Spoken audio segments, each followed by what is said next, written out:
Helen, welcome to the show. Hello, Matt. Nice to meet you. Nice to meet you. So tell everybody what you do, how long you've been doing it, and how you help people. Oh, what I do and how long, that's going to age me. But this is a great podcast to be on, I feel, for that. So I am a retired osteopath. I was an osteopath for 22 years, I think. And previous to that, I did some sports massage and I was very sporty. So I came from a background of playing National League volleyball and wanted to be sporty. So I went to osteopathy, set up my clinic, got really good at that. And everybody said, "Oh, how are you doing this?" So alongside, I started to become a business mentor. Lot of it of the time for therapists, but actually now anybody that's a small business owner, that's probably one or two in the business who loves what they do but doesn't know how to do a business. They're the people that I adore working with. And then lockdown came in 2020, and I was due to retire in 2023 in my head from doing the practical work and running a big clinic with 26 people with staff. It was going to be my time to just do the business mentoring. Lockdown came 3 years early. Well, maybe not 3 years early for lockdown, but lockdown came 3 years earlier than I thought to retire. And then my husband got early retirement and redundancy. And I was like, oh, hang on a minute. I'm not going to go in and be doing stuff 7 days a week when you're at home. That doesn't say, I couldn't even bear going in on a Saturday when he was off. It was like, that isn't going to work. So I just thought, actually, now's the time. And I managed to talk my way, negotiate my way out of my lease that I had on the building. So I retired. And actually, what I then did was went all online and started being a business mentor, which I love. Well, I say started, I've been doing it for 7 years, but I went into it. I was going to say full time, but I actually still don't work full time. What I wanted to do was work when I wanted to work with who I wanted to work with and helping people that really needed my help and that made sort of, it sounds really corny, but made my heart sing. You know, that sort of like, yeah, this is a worthy sort of job. I'm all for being paid, but I like to know that it's something that people haven't been able to find somewhere else. So did that. I run retreats. I have the HB box, which if you're on visuals, you can see behind me, which is a stationary box. A lot of branding around the HB. So Hellen Bullen. I have HB Club, which is my membership. I have HB Inspired, my mastermind, HB Retreats, and the HB Box. So when I got married in lockdown, again, another mistake, chose lockdown after 15 years to get married. That was hard. I didn't Well, change my name. it's probably saved on attendee lists. Yeah, it did. It did. I think we had five. We managed to sneak it in July. But I didn't change my name because Hellen Bullen is my branding, and I'm well known in the osteopathic world. I was also a lecturer and an examiner. So yeah, I'll be HB forever. Or a pencil, as somebody said the other day. Isn't an HB a pencil? I was like, okay, maybe. So yeah, that's me. I'm an author of two books. I've got a book called I've Got Your Back, which is a marketing book. It actually is a marketing book for therapists, but it would work for any small business owner, where I talk about the sort of commit to achieve principles I work with. So nothing that's anything secret, but things that you can do to put into your working and your home life as well to make sure that you can run a business. And then recently, I've just written Agnes B, Cancer and Me, because in 2021, after a routine mammogram, I got diagnosed with stage 3 triple negative breast cancer, which I sort of go now. It was fortunate because I'd retired from my bricks and mortar. I couldn't have done the two together. My husband was retired. My kids are all good. So on the positive side, I try and look at the positive as much as I can. It was a terrible diagnosis, but if it had to happen to me, it was sort of an okay time to happen. So, and then I just wrote a book about it, and it's sort of going a bit mad, the book, which is great. So yes. So 2021, things are going along swimmingly. You've Yeah. got 20 plus years in a chosen profession. You're doing, I don't know if you want to call it side hustles, but you're also following other passions outside of just, 8 to 5, Monday through Friday. You're going 7 days a week. You're helping small business owners. You're helping other osteopaths. You're running a clinic, and you've done well enough, or you've been satisfied enough to say, you know what, I'm going to do this other stuff full time or part time, and I'm gonna retire from what I was trained in doing and my passion for 20 some odd years, and go on this new life journey. And then 2021, life pulled the handbrake and you get a breast cancer diagnosis. Yeah. Let's dig into that a little bit, because I know a lot of the listeners are of similar age or have friends or family that have gone through breast cancer diagnoses. um, let's let's dig into that a little bit. Talk to me through, or talk me through 2021. What happened? Yeah, how did it 2021 start? started great. I did all my New Year's resolutions. It was all going well. And then I was due in the UK. I don't know if we have obviously the NHS, so we have a health service. And when you get to 50 as a female, you automatically get a mammogram, and then you get it every 3 years. So this was only my second mammogram. I hadn't got any symptoms. I felt fine. In fact, on the day I went for my mammogram, and in the UK as well, we tend to go to like a trailer in the back of a supermarket car park. That seems, whether it's because there's a car park there and you can get into it, and they're all singing and dancing once you get inside, but it is a little bit weird. You pull into we have a Sainsbury's that we have, and you pull into your supermarket, and then you go and get in a trailer and get your mammogram done. So it was my second mammogram, and as I said, no symptoms. And on the day, actually, my daughter was moving, and I remember saying to her, oh, I'll just rearrange it. She said, oh no, Mum, go, but I think you can go to a centre that's nearer to where I'm moving to. So thank goodness my adult daughter did the right thing, and I went. And you know, it's COVID, I'm standing outside, we're not allowed inside when there's other people in there, it's pouring with rain.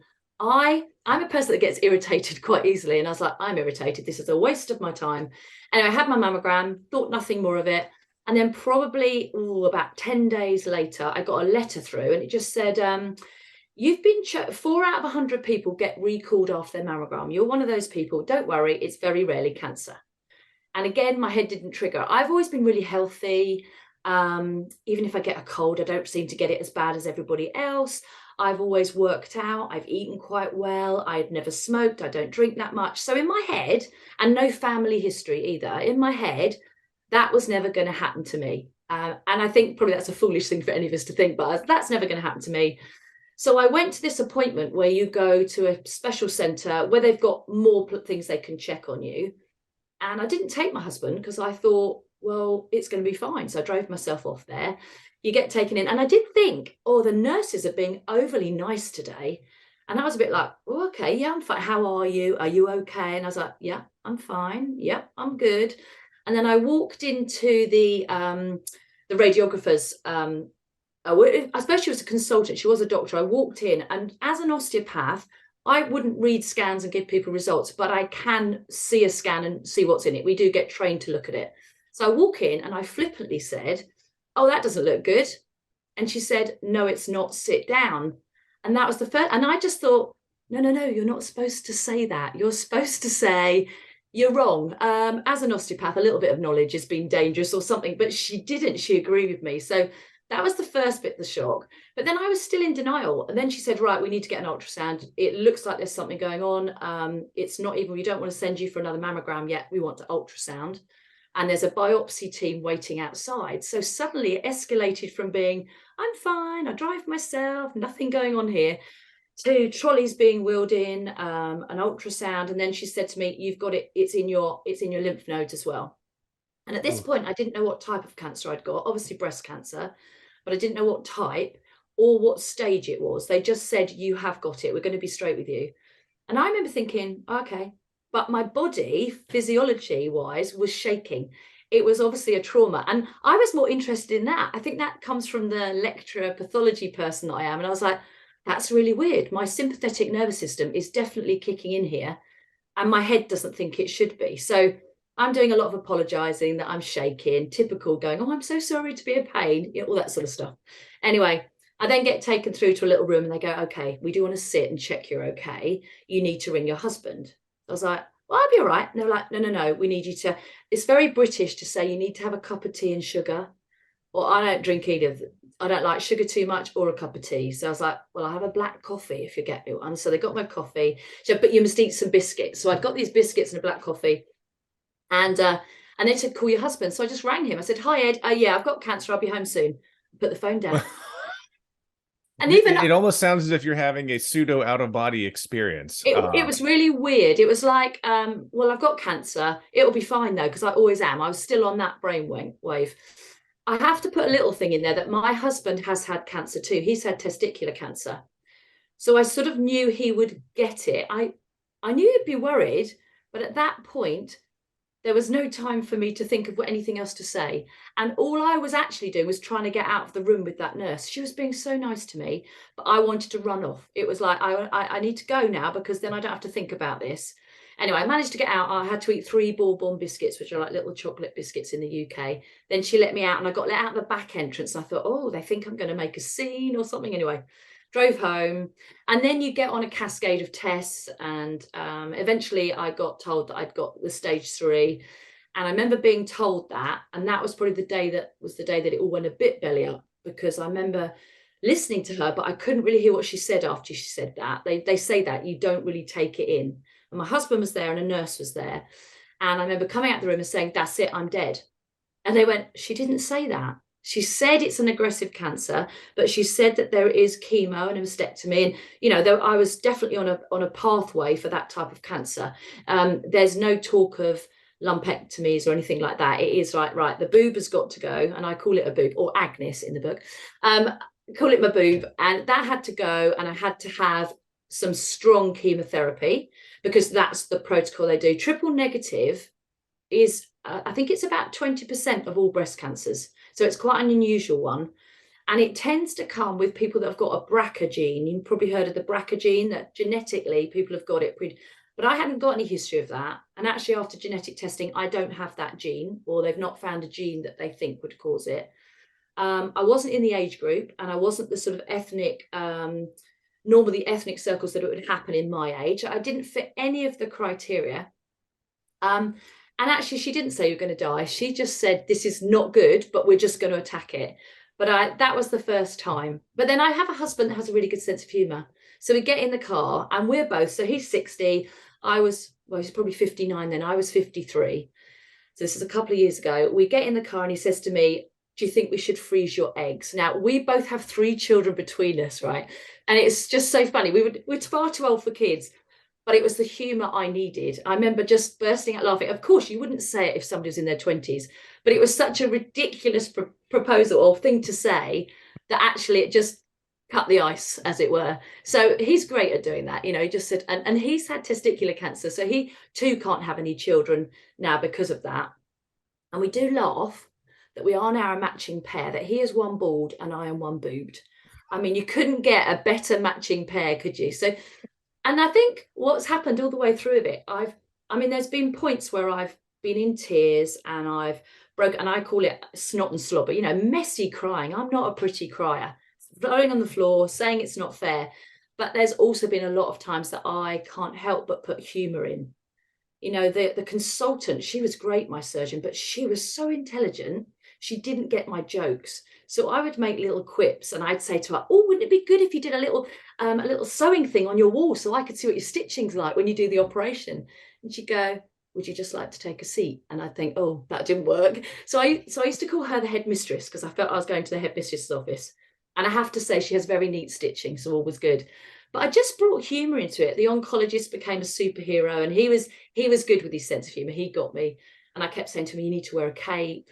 And he would say to me, oh, you're making jokes today. That means you're okay to go for your chemo next week. And I'd be like, oh, damn, okay. So, yeah, that's the story. Agnes and B. I name my moves A and B, Agnes and B. Agnes for agony, and B because my grandma was called Beatrice. So I thought that was a nice name. I named my lymph node Larry the lymph node, the PIC line, which is the line you have in your arm. And I'm really squeamish, but I called it Percy the Pic. And in the UK, we have a sweet that's like a pig-shaped sweet that's called Percy Pig. So I was like, oh, that's an excuse to eat those sweets. I've got a Percy Pig. I mean, I don't know really how my brain works. How do I run businesses? I have no idea. Well, I mean, so from my viewpoint, your personality defaults to sense of humor, perhaps in the face of incredible odds. But that's the way you reacted. Not everybody does, but it sounds an awful lot like humor really, really did help your mental outlook, which I'm sure really helped healing or the way you attack these things. Do you think a sense of humor? I mean, I know people either have it or they don't, but how important was that sense of humor? And also, how important was, your husband, you said, has a sense of humor, the people around you and the support network around this? I mean, obviously, a cancer diagnosis, you're not going to be, I wouldn't be chipper all day long. And there'd be very, very deep moments of reflection and sadness and fear. How did Yeah. those things work out? If you got an upbeat personality, a positive outlook, what was that balance like? Did you find yourself forcing yourself to be happy, or people around you? How did all that work? Yeah, well, first, a little caveat, there was a lot of crying as well. So there was a lot of moody, irritated crying days. And I do mention those in the book. I go that direction. But for me, every day I used to smile in the mirror because I had chemotherapy. I lost my hair. I put on 2.5 stone of weight with the steroids. Everybody tends to think people lose weight when they've got cancer. But if the cancer hasn't got into the cells and is destroying that sort of area, then it's not a problem straight away. But the steroids, number one, make you hungry, make you put on weight. And as a woman, I didn't like that look. I didn't like not having hair, although I did like the hats that I used to wear. But I used to look in a mirror and I used to smile. And I've got a really cheesy smile. I'm known for like doing selfies and like that, it's cheesy smile. And when I smiled, I could sort of see the inner me. And I've always been, and somebody said it's quite a triggering word, fighter in cancer, but I did take it on as a fight, not particularly to win or lose, but to take action with it. And I do that with business. So it was interesting that my first book I write about my commit to achieve principles. And I just applied them to, and the reason I came up with those principles originally is because that's just naturally how I would run a business in my life. So it naturally became that I would think about my own health. So I would make sure I tried to go for a walk every day. Some days I couldn't get in my pajamas, but other days I might be able to walk down the road. Some days I could walk 3 miles. I would walk. I would make sure I looked after my mindset. So I listened to quite a lot of positive podcasts and read and connected with people. I had a really great friend, my friend Jackie. She actually gets a chapter in the book. And she was great because she, whenever we walked, she'd walk however far I was going to walk. She'd come and find me or pick me up. And it was COVID sometimes. So sometimes we had to go separately and walk.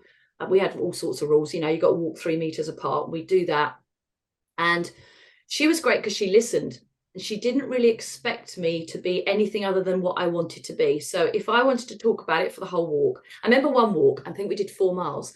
And at 3 miles, I turned to her and said, "Oh, would you like to talk now?" Because I had just told her everything. And she was great. She just listened. She asked questions, was interested, and generally didn't expect me to be anything other than how I wanted to be. And I think that's a great way to be with people. And I am quite a strong character. I think as well, I'm quite competitive. As I said, I used to play National League volleyball. I like a team sport. So my friends became part of my team. They were cheering me on and not necessarily saying you can do this, because I didn't like that platitude very much, because at that time my oncologist didn't know I could do it. So when people said to me, "You can do this," I'd be like, "Well, how do you know that?" So it was better when people said, "How are you?" and listened, or "What was your chemo like? Tell me about it." And I think probably the message to people is, if you've got somebody going through it and you think, "I don't know what to say," ask them how they want to be treated. Just ask them and say, "Do you want to talk about it? Or do you not want to talk about it?" Because both of those are right. I was on a book signing last night, and I remember saying, and everybody laughed, unfortunately, I said, "I just couldn't keep it in." And you can probably tell I can talk. I talk fast, I wave my arms, but my therapy is to sort of say it how it is. And writing a book was part of that as well. But some people don't want to tell their story, and that's perfectly okay as well. So I think it's gauging the person and saying, "Right, how are you? Do you want to tell me about it, or do you want to talk about something completely different? What do you want?" I'd go for coffee meetups. I've got a group of girls. They said, "Right, we're going to have coffee." And I said, "Oh, that's great." And we used to sit outside. I said, "But you talk about all the daily things you're doing, and I'm just going to listen, because I'm too poorly to join the chat, but I really want to listen." And that was really good too. So your support structure, it almost sounds like you were supporting your support structure a little bit with your infectious attitude and sense of humor. For people that don't approach it like that, or can't, or don't have that in them, and they're feeling all of the emotions I'm sure people feel, the fear, trepidation, regret, anticipation, all those things. What would somebody do, or what's your advice for people to do? What's your advice for people who necessarily didn't have that, at least that medical background, and don't know what to do. Where do people start? I mean, you've got this diagnosis, you've got these steps ahead of you, you've got chemo, your hair's falling out. Where should people start in terms of how to prepare themselves, their bodies, and their brains for this? I think again, it's listening to how you work. And I would say everybody from today, work out what makes you happy. Because I always know there's certain music, if I listen to it, it makes me feel good. I know that seeing a sunrise makes me feel good, but it may be that it's complete silence that makes you feel good. It may be just getting stuck into a fiction book. It may be talking to a really specific friend or somebody who's gone through it. But sometimes if we know before the bad things happen, what our positive things are, then we can sort of go to them. You know, you have it almost, you can always write it in a notebook. Right, if I feel down today, I'm going to get myself for a walk. I'm going to down tools and phone a friend. I'm going to send a letter to somebody. You know, there's things that you can do. But as to if you've got the diagnosis, I'm only going to speak from the UK, but I know it will be the same for you in your healthcare. There are support groups out there and charities, and reach out to them. And there's normally phone numbers you can ring. And I'm in a group at the moment. And although I've survived my cancer journey, I'm in a group for triple negative breast cancer people. Some are going through it, some are getting reoccurrences. And I enjoy being in that group because we're like a little band of people that get it. We get the story. And no matter, it's like anything in life, isn't it? Until you've been through it, you will never get it. I remember my midwife saying to me, I had my second child. She said, oh, I want to apologize about when you had the first. And she was fine. She said, I hadn't had a baby then. She said, I have now. I'm a slightly different midwife. And I think that's the thing. You think you understand and you can do as much as you can, but you've got to live it. So sometimes, and again, it's really specific. It's really subjective to the person. Some people want to connect with people. When I was going through my cancer, I actually didn't want to hear anything about cancer. So what happens, it's a bit like seeing a red car and you're going to buy one, and then every car down the street seems to be the red car that you're going to buy. So once I knew I had cancer, every advert, there's still a tune on one of the charity adverts on the TV. And when I hear it, I'm like, oh, I don't want to hear that. And yet it's a charity and it's all doing good. So I think just be aware, if it triggers you, cut yourself away from it. And nothing is wrong. There is no wrong way to handle cancer. That's what I think everybody needs to know, is do it your way. And if you're somebody that's helping somebody, just ask them, say, you know, how do you want to do this? And sometimes as well, if you're offering like to help, I found people would say, if you need anything, ask. Asking actually specifically is quite hard. But the people that really helped me, the person said, I've just made 2 lots of lasagna. I'm going to drop one off in an hour. Maybe Eddie can eat. They looked after Eddie. That was quite good.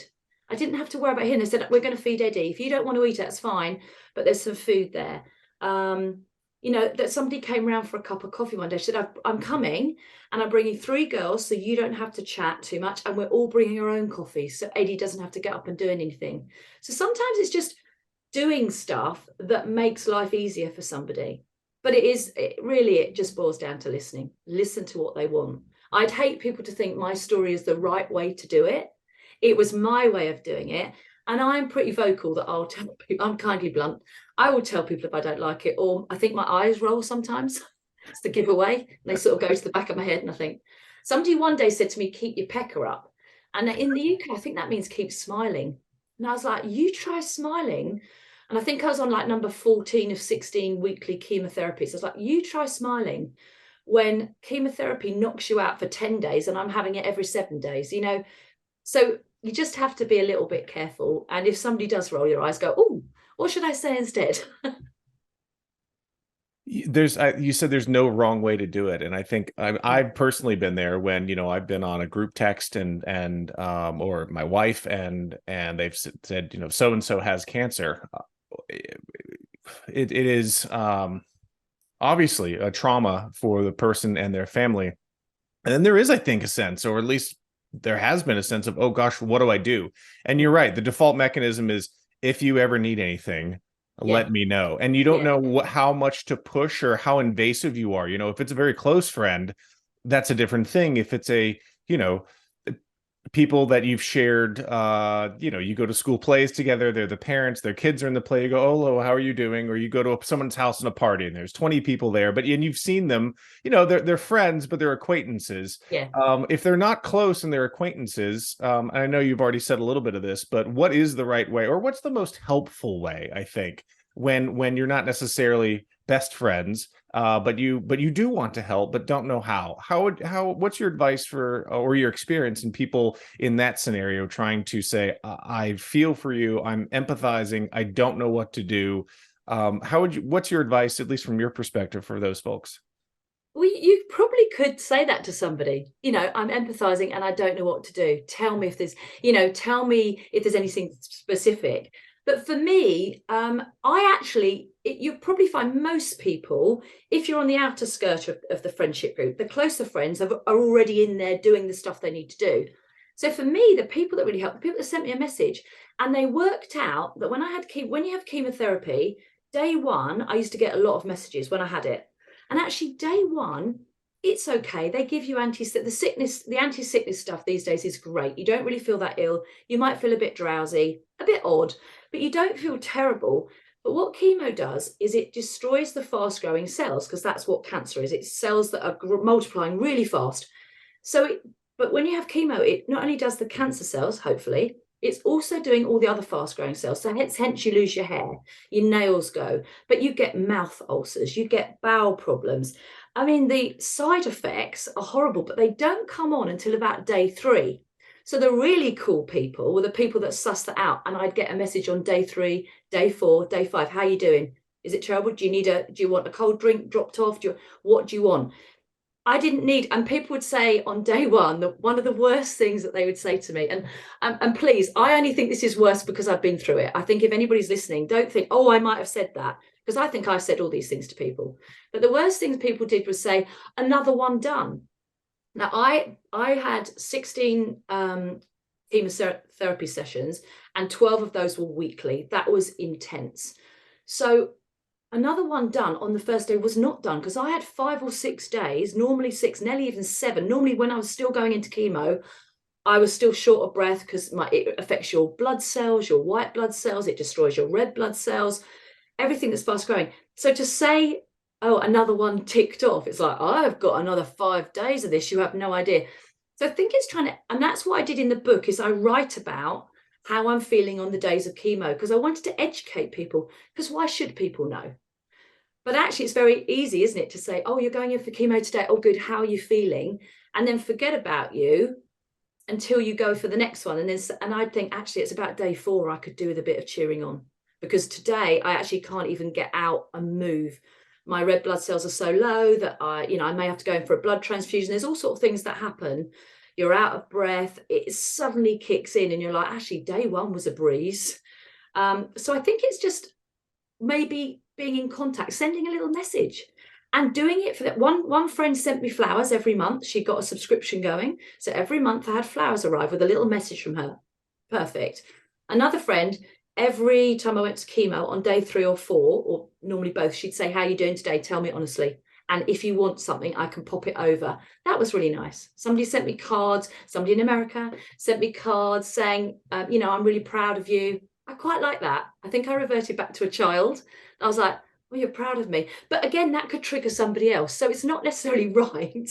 I just felt like it was my mum talking to me going, I'm proud of you. Whereas all my mum said to me was, oh, my friend Maud, she's got it and she's fine. I went, oh, okay. Because people tell you that a lot as well. They try and tell you stories of other people they know that have got cancer that made it through and are fine. And that is great. But when you're in the place that you don't know, it's quite hard to listen to those stories. Or the worst one was, oh, my aunt had that and she died. I was like, thanks. But I laughed at that one. That one was quite humorous, really.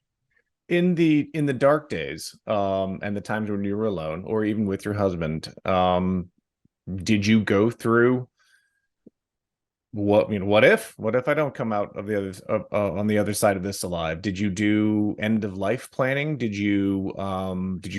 What was that process like? The not so, I guess, proactive side. I mean, I guess it's proactive, but I'll revert back to the original line of questioning. Like, what did you do? I mean, there's this optimism, and then there's this could happen, and it could happen very quickly. How did you handle that and those emotions? Yeah, I mean, I did have some really black days, and I wrote about it in the book. People say the book that they're laughing one minute, crying the next, and then going, oh my goodness, I had really dark days. Normally, actually, when I was going through the chemo on about day 4 or 5, I'd felt so ill, and I was a bit like, is this worth it? And I wouldn't say I was suicidal, but I used to think, this is me, this is how I thought, I have life insurance, and if you take your own life, they will not pay out on it. I mean, that's not somebody that is suicidal, because you wouldn't think those thoughts. But that went through my head. I was like, I have paid all these years into my life insurance. If I go, my family are damn well going to have a lot of money. I'm not going to. And my kids was something I thought about as well. My kids they're grown up, but I was like, I can't be sad for my kids. So I tried to keep that bit private. I would say my poor husband saw it all. I mean, he saw it. And I was at a talk last night, and I did say to him, if you really need to know what it was like, ask Eddie. And he just went, I don't think I can tell the whole story. But I did have dark moments, and I got more why me. And I write on those days, I say, this is almost, I felt like that was selfish, and that was the wrong thing to say. I'd say, well, why me? Why did it happen to me? I used to go to the hospital, and it's typical of a hospital on the outskirts, because you're not allowed to smoke inside. There's everybody in their hospital robes, even staff, having a cigarette. And I would get really angry with that, to the point that we'd drive around and Eddie would say, please make sure the windows are shut. I'd be like, you're killing yourselves. I haven't done anything, and I'm going through this, which wasn't really very rational. But they were the times that I didn't really like myself. I wasn't quite me. Normally, I'm quite like, I do what you want to do, but don't involve me in, if you're going to not be healthy, don't involve me in it, type thing. So I think more I felt sorry for myself. But I remember reading something once, and it said, let yourself have a breakdown, but do it for 5 or 10 minutes, or do it for half a day. And I came up with a quote years ago for my business group. And I'm going to give you a cleaner version. It's negativity feels awful. Obviously, I was going to do the shit word, but negativity feels awful. It will never make anything better, so don't do it. And although that's really simple, actually that always has helped me. It's like, well, I could be really miserable over here, or if this is going to be the end of my life, I may as well enjoy. I may as well try and get some joy out of what I'm doing, because there's no point lying in a place feeling terrible. And I would say, coming back to my sort of medical background, if somebody feels really that bad and terrible, please see your GP. If you're in a black place you can't get out of, that is not where I was. I was in a place that I could say, right, come on, get your butt up. Even if we just go out the door and sit on the wall at the end of my garden, I'm just going to get some fresh air, and I'm going to listen to some good music. Because I just don't, and I don't in business either. I don't get, if something goes wrong, I'm more likely to close my computer down and go for a walk down the road and come back. And by then my head has settled and I can sort the problem out, rather than somebody who wants to throw their computer. I know I spoke earlier with you about your computer. You want to throw it, but that's never going to make it better. It's just going to break the computer. So I think I had a lot of that. And I definitely worked through my own principles of looking after myself, believing in myself. That was the smiling in the mirror. Learning about what I was doing, what did chemo do, and how could I alleviate it? And I found some research that said exercise would help it. Now, whether that research, I didn't really care at that time if it was good research. I figured it wasn't going to hurt me. So every day I was going to go for a walk. And I got some of these walking poles, and I would just get out the door and try. And had a little route that would be either I think it was about a mile, but I could tip off at any point down little roads and make it shorter. So if I was like, oh, today isn't the day. And there was also a little brick wall that I could sit on as well at one point, that I could just have a little rest. So I dread to think what those people in that house must have thought. I should go past again and ask them, like, why were you sitting on our wall? But yeah, even one day I went on, I filmed this on my social media, and I was in a park because I used to wake up really early. And I went to this park and it had one of those zip slides. Now, you're probably imagining a really high zip slide, but it was like a zip slide for 6-year-olds. And I thought, I sat on a swing first, but I thought, I'm going to get on that. I'm going to get on it. And I video myself coming off it. The funniest thing is I can't get off the thing while I'm videoing it, so I nearly fall off. But that made me feel good. So, I don't know. I think it's just trying to live life. And we should all do that. I don't think you shouldn't need a diagnosis to do it. None of us know what's around the corner. You know, you just don't know what's going to happen. You don't know who you're going to see again or not see again. So I definitely now see more of my friends than I used to. I make an effort to meet up with people that I maybe would meet up once a year. And I think just call them, go and meet them, send them a letter, do something. Because I think that woke me up a little bit, that I was just, sometimes I think I was getting through life, not living my life. But I'm now milking it. So I'm now telling my husband, we've been to Paris just recently because I've never been to Paris. I'm coming to New York next week.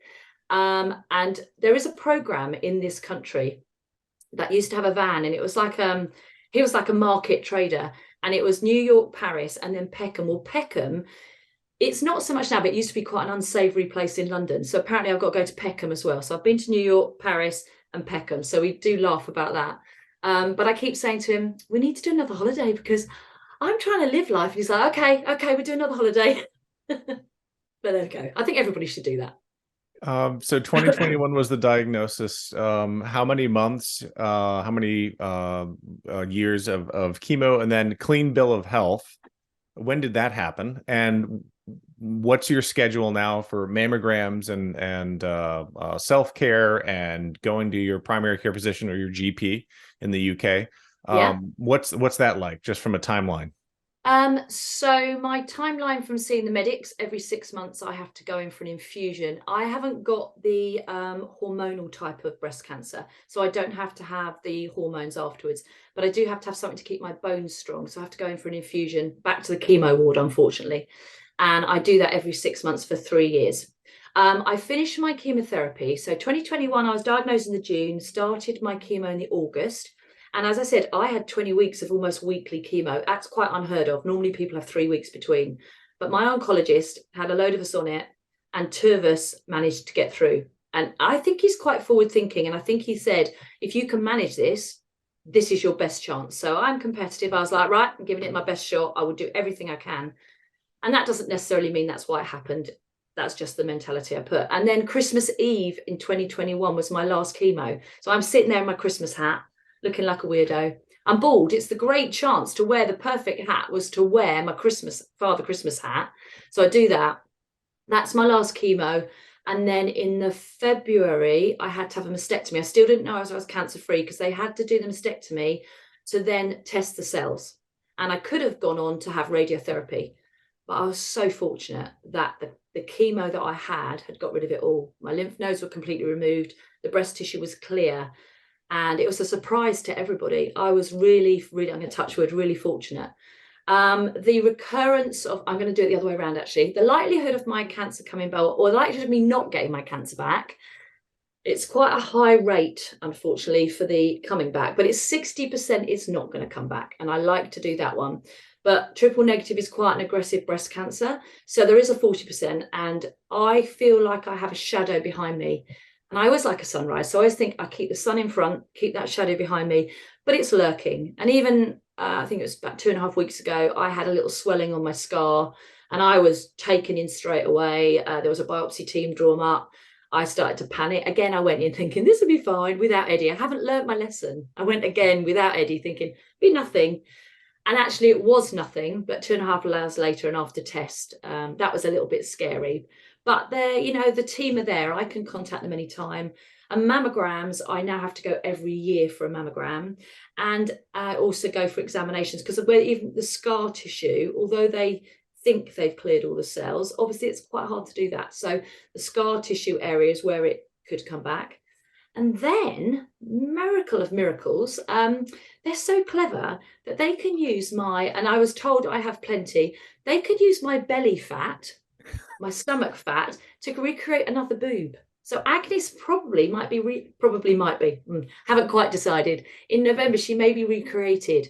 And I get a tummy tuck. And the funny, see, again, I can't find it funny. She got hold of my belly, shook it, and went to her consultant that was with her and said, yep, she has plenty. And I was a bit like, that's rude. Anyway, carry on. And she goes, while we're there, you split your abdominal muscles. We'll mend that, probably through childbirth. She goes, oh, you've got a grade 2 droop on the other one. We'll lift that one. And I was like, well, thanks for that. I think you've given me an okay and I can have it done. It was a bit like that. Old lady sort of stuff. Anyway, so you may never recognize me after November. I may come back looking like, I don't know, I'm hoping it's me like Bionic Woman. But I think I'm going to go through it because I'm too lazy to wear prosthetics and stuff. And yeah, we'll see. I think it's going to be quite a rigorous operation. Hence, I'm still pausing and I can draw out at any time. But November seems to be the date at the moment. You've used the word Agnes twice, and I haven't asked you directly about it. I'm going to, but before I do, I want to touch one last time on. So this is, you explained how people were helping and calling you up and making your husband dinner and being proactive and not just necessarily saying, hey, what can I do? No, your message, I think, was loud and clear, like do something. It could be the wrong thing, but go do something, whatever that is. And but this is now something you have to do. And you just had a scare recently. Have those people fallen off once the chemo is done and you've gotten a clean bill of health, or have you found that people have stayed on longer? And what's your recommendation or experience around that? Because I would think it's very easy to be like, okay, clean bill of health, everything's done. Not necessarily the case. Yeah, that is a really good question, actually, because there's certain people that I actually listed in the back of the book that contacted me regularly during my chemo. They're the ones that are on the 3rd and 4th day. They're the ones that still check in on me. It's interesting. And then I have other friends that they've sort of gone, oh, phew, thank goodness. Especially now because I've got my hair back. It's not as long as it used to be. And I've definitely got the chemo curl going on. But I've got my hair back and I fairly much look like Helen. I've lost a lot of the weight. I can feel them sighing a breath of relief that I don't have to be any topic of conversation, or they can, and then I have people say flippant things when I say I'm back in hospital next week. They go, well, why would you be back? And well, because I'm being monitored. And I actually, again, I was at an event last night and one of my friends came, she said, I did not know that your type of cancer has such a high recurrence rate. I didn't realize. And I didn't realize that you would be worrying about it. And some of that may be because I do portray that everything's okay. So some of that's my fault. I don't want people to feel sorry for me or pity me or worry about me. But I do appreciate people that just check in. How you doing? How's it going? All okay? When's your next check? Great. I quite like that. And that's, again, it is subjective. I want to keep saying that because somebody might say, don't keep checking on me. I just don't want to talk about it. I don't particularly I'm glad I don't look like what I felt I looked like a cancer patient when I was bald. And when I was overweight, I felt I couldn't wear the clothes I wanted to wear. I like being back to being Helen again, which is lovely, with my cheesy smile still. But it is lovely to know that people are thinking of you. And my husband, he's really good because he had chemotherapy and he had it in 89 when you had it overnight and you were sick all day the next day. I mean, he didn't have all the meds that I had. It's great now, really, what they can do. And I remember saying to him, well, probably 3 weeks ago, I said, I'm so worried about this. And I said, I can't. And I think I was in tears. And I was saying, and he said, it's normal. I said, but I'm 2 years since I was diagnosed, just over a year since I've been clear. I should be okay now. And he said, oh, it's going to take years. He said that somehow was quite releasing, that it was okay to still be worried. And maybe it's a good thing. I feel if I'm a little bit worried, then I'm going to do all the self-care checks and I'm going to do the breast examination. So we spoke about me having a mammogram every month, but maybe a reminder here for everybody. Twice a week, I always do it on a Monday or a Wednesday because I think if I find anything, I can go and see the doctor. I never do it on a Friday or the weekend. I do a self-examination. And that could be for men, it could be testicles, it could be women, it could be breasts, it could be your neck. If you feel something's not right, go and get it checked. Don't wait. I think, and I felt that the last time something came up about 3 weeks ago, I was like, oh, I don't really want to tell them. And I was like, oh, for heaven's sake, tell them. Because you sort of want to know the outcome, but actually the outcome could be so much better. And it's likely to be nothing. Or if it's found early, your chances increase like immensely. My chances of survival with stage 3 triple negative, where it gone into my lymph nodes, were like 75, 80%, maybe it was 85%. It was high. If it had gone anywhere else in my body, if it had gone longer, it dropped to 12% with triple negative. I did the old mistake of Googling when I first got it, and that was a bad move. So I think for everybody, is if something's not right, whether it be bowel, bladder, how you feel, tiredness, how something looks, how the shape of something, a rash, whatever, just go and get it checked. And if you get it checked and they say it's nothing and you still think it's something, go again. that comes from me being an osteopath. I sometimes had patients that would come and somebody had told them it was nothing. And I'd say, I just need you to have another check. Just get a second pair of eyes. We're all human and we don't always spot things. And I think it's just, the worst that can happen is somebody goes, oh, no, you're fine, twice. How great is that? But we all worry, don't we? I'm going to be wasting somebody's time. No, you're not. No, you're not going to be wasting their time. That is their job. And they're going to be thankful. I know when I had people coming in with pathologies and when I was an osteopath, I was thankful when I thought it wasn't a broken bone. It wasn't like, oh, fancy coming in to see me. It's nothing. I'd be like, oh, great. We can treat that. So, yeah, I think probably that would be my advice. It sounds like solid advice. We're going to get to the title of your book because you've mentioned pieces of it. So Agnes, B, Cancer, and Me. How did you come up with that title? I can be quite creative sometimes. And when I am, I wake up with things in my head. I did it with my clinic name, which was called Fine Fettle. And I did it with this book. I woke up in the middle of the night and thought, I'm going to name my boobs and they're going to be boobs and they're going to be called Agnes and B, A and B. And then I was like, oh, Agnes, B, Cancer and Me. It like sort of went. And I have no idea where that came from. I am still waiting for my #1 hit song from waking up, but that has not happened. But I feel it should. But I do that. And I'm one of those people that I will write it on my phone or write it down because I will have lost it by the morning. So in the morning, I was like, yeah, Agnes, agony, Agnes. And I hate Agnes because she had cancer. And it made me separate a body part from me. I was angry throughout the book. I'm angry with Agnes because she's done her cell division incorrectly.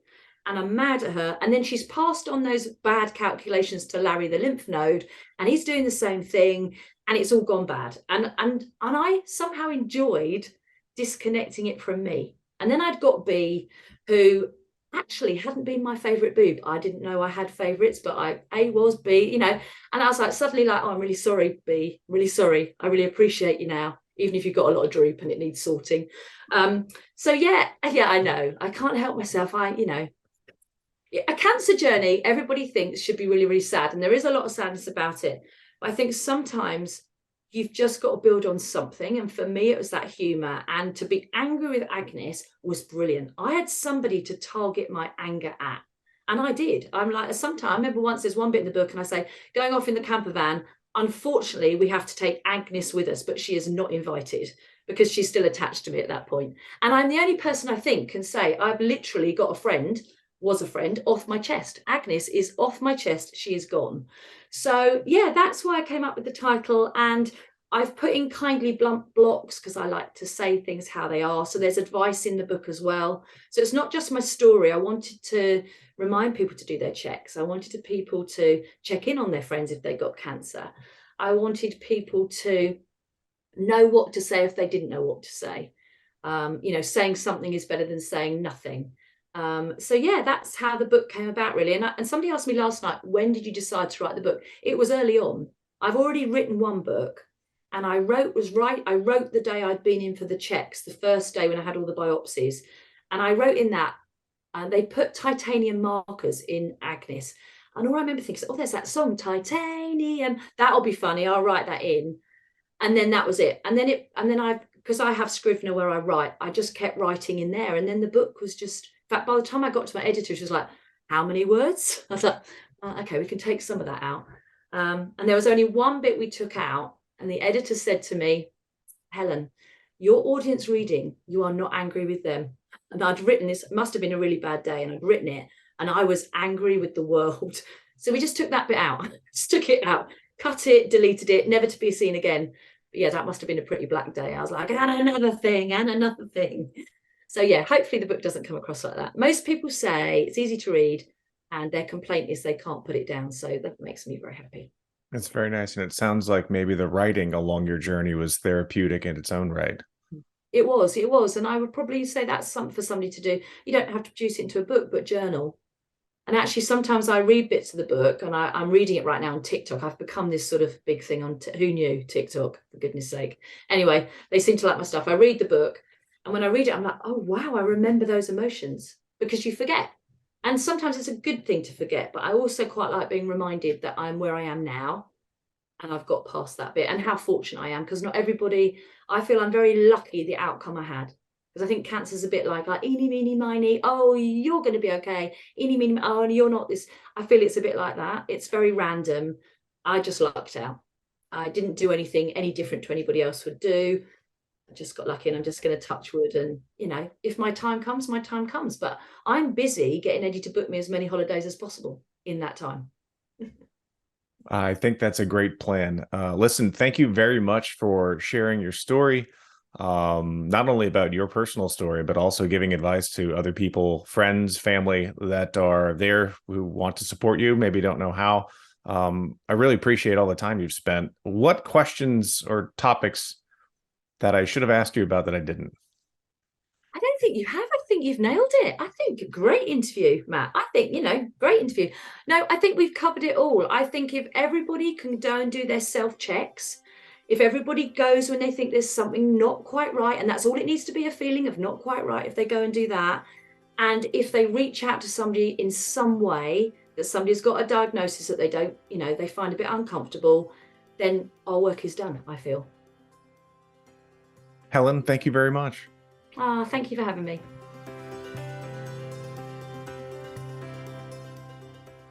The Matt Feret Show, related content, publications, and MF Media LLC is in no way associated, endorsed, or authorized by any governmental agency, including the Social Security Administration, the Department of Health and Human Services, or the Centers for Medicare and Medicaid Services. The Matt Feret Show is in no way associated with, authorized, approved, endorsed, nor in any way affiliated with any company, trademark names, or other marks mentioned or referenced in or on The Matt Feret Show. Any such mention is for purpose of reference only. Any advice, generalized statistics, or opinions expressed are strictly those of the host and guests of The Matt Feret Show. Although every effort has been made to ensure the contents of The Matt Feret Show and related content are correct and complete, laws and regulations change quickly and often. The ideas and opinions expressed on The Matt Feret Show aren't meant to replace the sage advice of healthcare, insurance, financial planning, accounting, or legal professionals. You are responsible for your financial decisions. It is your sole responsibility to independently evaluate the accuracy, correctness, or completeness of the content, services, and products of, and associated with, The Matt Feret Show, MF Media LLC, and any related content or publications. The thoughts and opinions expressed on The Matt Feret Show are those of the host and The Matt Feret Show guests only, and are not the thoughts and opinions of any current or former employer of the host or guests of The Matt Feret Show, nor is The Matt Feret Show made by, on behalf of, or endorsed or approved by any current or former employer of the host or guests of The Matt Feret Show.